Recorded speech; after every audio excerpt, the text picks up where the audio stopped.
Defense Secretary Pete Hegseth, let's talk about him. He's facing some backlash after sources confirmed to CBS News that he shared plans about impending airstrikes in Yemen in a second signal group chat.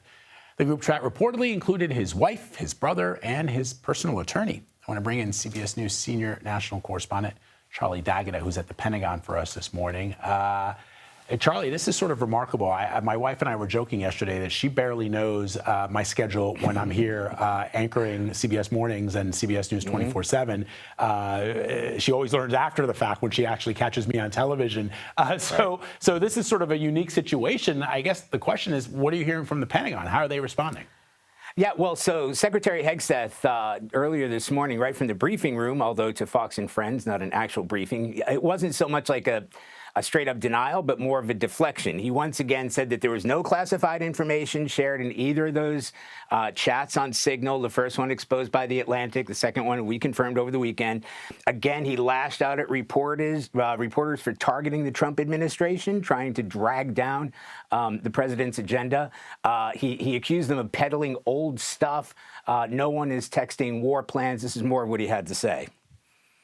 We're changing the Defense Department, putting the Pentagon back in the hands of warfighters, and anonymous smears from disgruntled former employees on old news doesn't matter.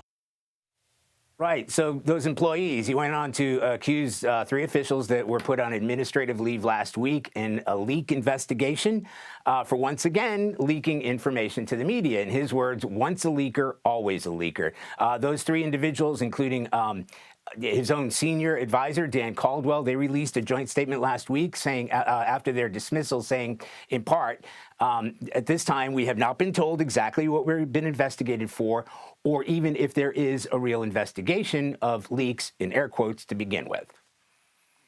I guess the next question, given the number of people who have left the Department of Defense, either who've been removed or who have left of their own volition, can you describe as you're hearing it, the Defense Secretary's relationship with staff at the Pentagon? In a word, toxic, I suppose, the people that we've spoken to.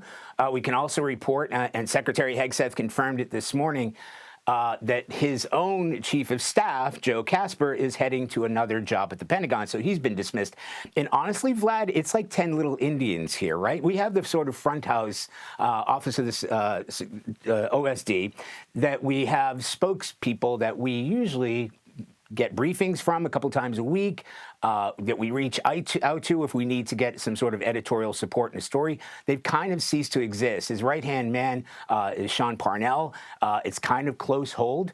They release a sort of situational rep, sit rep every week on a Friday to give the public an idea, if not necessarily the journalists, an idea of what they have tried to accomplish.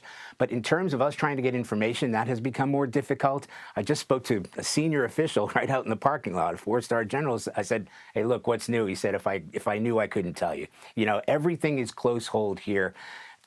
I know the leak investigations are underway, as you and I have discussed already. They've prompted the idea of even having lie detector tests and polygraphs. It's worth noting that the 3 individuals who were dismissed last week had not undergone polygraphs. They made that point clear in their statement as well. So, you know, a lot of tension here. Whether or not the Defense Secretary's job is on the line is a matter of debate, but whether he and his department are under fire is not.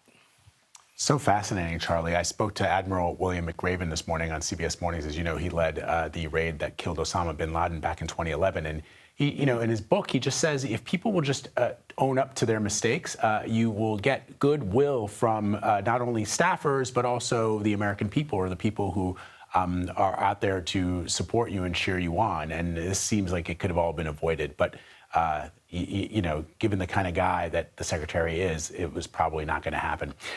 Charlie D'Agata reporting from the Pentagon for us, as always, my friend. We appreciate you. Thanks, Vlad. Let's go now to White House reporter Olivia Rinaldi. Olivia, what is the president saying about this latest signal chat of the defense secretaries? Yeah, Vlad, it's all quiet on the Hegseth front here at the White House. There's no indication that there's any effort from the White House or within the administration to make any moves against Hegseth to possibly replace him. We heard from the president yesterday at that Easter egg roll on the White House South Lawn, where he said his embattled secretary is doing a great job, and he dismissed any of the reports about Hegseth as either fake news or just disgruntled employees who are lashing out at him.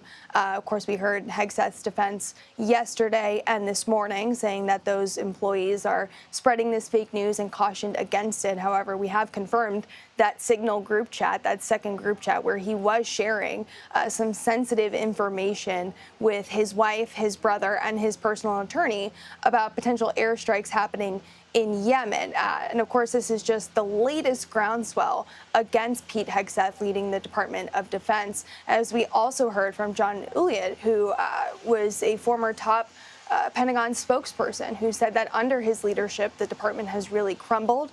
It's been a mess. He called it the month from hell this last month, starting with the first Signal group chat that we learned about from The Atlantic, and saying that, Hegseth, his ability to lead the Pentagon is really in question because of all of these actions that we have seen. But as of now, it seems like the White House is sticking behind him pretty defiantly. Any reporting that suggests otherwise, the White House has been striking down. Vlad.